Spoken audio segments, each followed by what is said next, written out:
இந்த 3 கேள்விகளுக்கு உங்களுக்கு பதில் தெரிந்தால் கொடுக்கப்பட்ட நேரத்திற்குள் கமெண்ட் செய்யுங்கள். கேள்வி 1. உலகில் மிக உயரமான ஆட்டு இனமாக கருதப்படும் இனம் எது?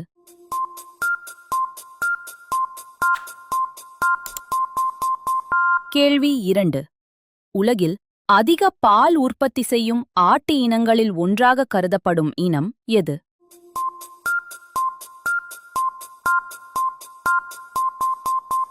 கேள்வி 3. ஆடுகளின் வயதை பொதுவாக எந்த உறுப்பை பார்த்து கணக்கிடுகின்றனர்?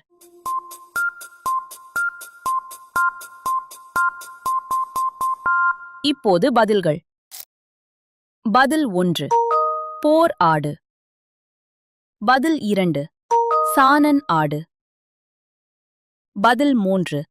பற்கள். இதுபோல இன்னும் சுவாரஸ்யமான பொது அறிவு கேள்விகளுக்கு சக்தி மீடியா சேனலை சப்ஸ்கிரைப் பண்ணுங்க.